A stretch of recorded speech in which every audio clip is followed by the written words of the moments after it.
DM एक समझदार, खूबसूरत और हिम्मती लड़की। वो दिल्ली से मुंबई आई थी एक नई नौकरी की तलाश में। वो क्राइम रिपोर्टर बनना चाहती थी, लेकिन उसे नहीं पता था कि जिस शहर में वो आई है, वहां सच बोलना सबसे बड़ा जुर्म था।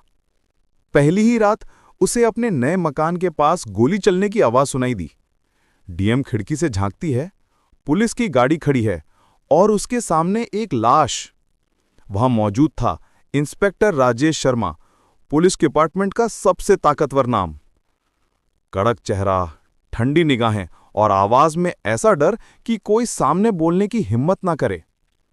राजेश ने ऊपर देखा और उसकी नजर सीधे डीएम से मिली। कुछ पल के लिए दोनों के बीच सन्नाटा छा गया। अगले दिन अखबारों में खबर छपी, व्यापारी की रहस्यमय मौत। डीएम को शक हुआ कि कुछ तो गड़बड़ है। वो घटनास्थल पर फिर से गई और वहां उसे एक चीज मिली, एक पुरानी पुलिस की बिल्ला जिस पर नाम मिटा हुआ था। तभी पीछे से आवाज आई, क्या कर रही हो यहां? वो राजेश शर्मा था।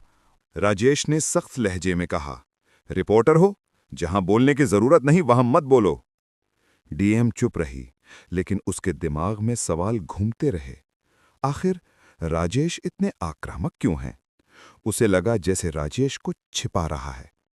उसी रात डीएम के फोन पर एक अनजान नंबर से मैसेज आया, अगर सच जानना चाहती हो तो पुलिस से दूर रहो। डीएम को डर नहीं लगा, बल्कि जिज्ञासा और बढ़ गई। उसने उस केस के पुराने रिकॉर्ड खंगाले और पाया कि राजेश शर्मा के डिपार्टमेंट में कई बार शिकायतें हुई हैं। एनकाउंटर में बेगुनाह मारे गए। डीएम ने फैसला किया, अब वो इस केस की सच्चाई खोलेगी। राजेश सिर्फ एक इंस्पेक्टर नहीं था, वो शहर के अंडरवर्ल्ड से भी जुड़ा था।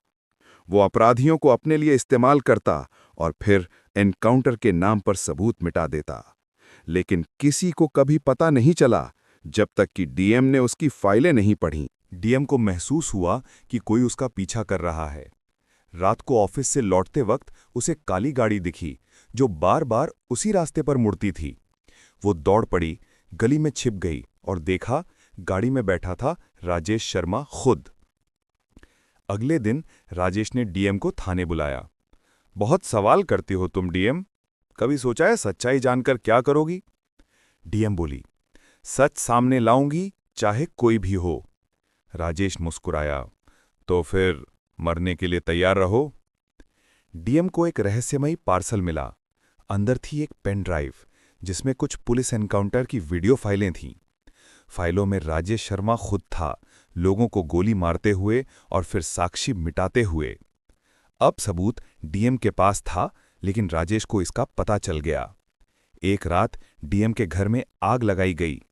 वो किसी तरह जान बचाकर बाहर निकली। उसे पता चल गया अब ये खेल जिंदगी और मौत का हो चुका है, लेकिन उसने हार नहीं मानी। डीएम को मिला एक ईमानदार कांस्टेबल, अरुण। वो राजेश की टीम में था, लेकिन उसकी नीयत साफ थी। उसने कहा, मैडम, मैं आपकी मदद करूंगा, बस हमें सबूत मीडिया तक पहुंचाने हैं। राजेश को सब पता चल गया। उसने अरुण को पकड़ लिया और उसे लेकिन अरुण ने आखिरी सांस तक कुछ नहीं कहा। राजेश ने उसे मार दिया और अब वो सीधे डीएम की तरफ बढ़ रहा था। अगली सुबह खबर आई, कांस्टेबल अरुण की रहस्यमयी मौत। डीएम टूट गई, लेकिन अब डर नहीं था। उसने कसम खाई, अब राजेश को उसकी असलियत का स्वाद चखाना ही होगा। राजेश ने मीडिया में बयान दिया, डीएम आतंकियों से जुड़ी है। पूरा सिस्टम उसके खिलाफ हो गया। अब वो फरार थी और जिस पर वो केस कर रही थी वही पुलिस उसका पीछा कर रही थी। डीएम ने शहर के बाहर एक छोड़ा हुआ गोदाम चुना और वहीं से सबूत इकट्ठे करने शुरू किए। वो मीडिया रिपोर्टर्स से गुप्त रूप से संपर्क में थी। राजेश को पता नहीं था कि उसका हर झूठ अब रिकॉर्ड हो रहा है। डीएम ने पेन ड्राइव की वीडियो लाइव कर दी।